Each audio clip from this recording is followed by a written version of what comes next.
সুপ্রিয় দর্শক, সত্যপক্ষের আজকের আয়োজনে আপনাদের সবাইকে স্বাগত জানাচ্ছি। আমি শেখ বুলবুল।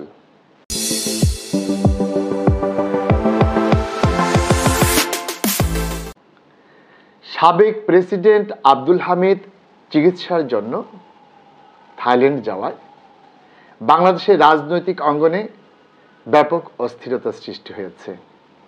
কেবল রাজনৈতিক অঙ্গন নয়, সরকার এবং প্রশাসনের মধ্যেও এক ধরনের অস্থিরতা দেখা যাচ্ছে।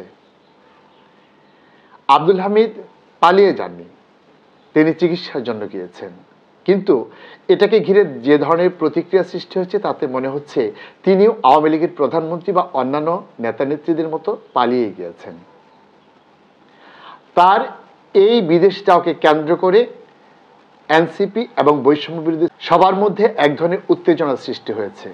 তারা অবিলম্বে আওয়ামী লীগকে নিষিদ্ধ করার দাবিতে রাতভর সমাবেশ করেছেন এবং প্রধান উপদেষ্টার বাসভবনের কাছাকাছি তারা জুলাই মঞ্চ নামে একটি মঞ্চ করছেন, যে মঞ্চ থেকে আওয়ামী লীগকে নিষিদ্ধ করার জন্য তারা অন্তর্বর্তী সরকারের উপর অব্যাহত চাপ চালিয়ে যাবেন।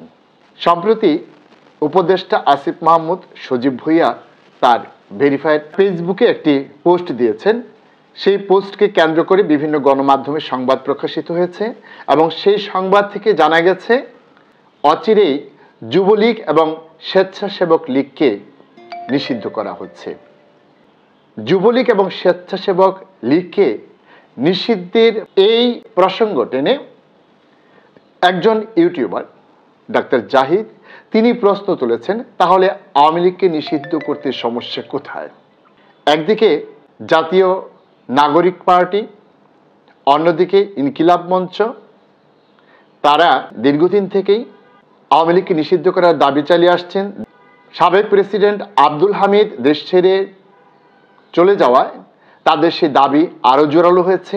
তারা এখন এ নিয়ে ব্যাপক আন্দোলন গড়ে তোলার ঘোষণা দিয়েছেন।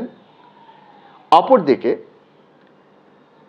উপদেষ্টা আসিফ মাহমুদ সজীব ভুঁইয়া তার ফেসবুকে যেহেতু লিখেছেন যুবলীগ এবং স্বেচ্ছাসেবক লীগকে অচিরেই নিষিদ্ধ করা হচ্ছে, সেদিক থেকে ডাক্তার জাহিদের প্রশ্ন খুবই যৌক্তিক। কারণ মাদার সংগঠন নিষিদ্ধ না করে, এই শাখা সংগঠন নিষিদ্ধ করে সরকার আসলে কি করতে চাচ্ছে সেটি আমাদের বোধগম্য নয়।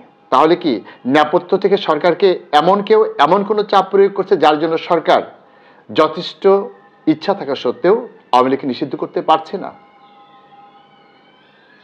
এই যদি হয় অবস্থা, তাহলে পর্যায়ক্রমে ছাত্রলীগ, যুবলীগ, স্বেচ্ছাসেবক লীগের পর সরকারকে তো আওয়ামী লীগকে নিষিদ্ধ করতেই হবে এবং ঘটনা প্রবাহ সম্ভবত সেদিকেই যাচ্ছে। তাহলে কি অল্প কিছুদিনের মধ্যে সরকার আওয়ামী লীগকেও নিষিদ্ধ করতে বাধ্য হবে? পরিস্থিতি কি সেদিকেই যাচ্ছে?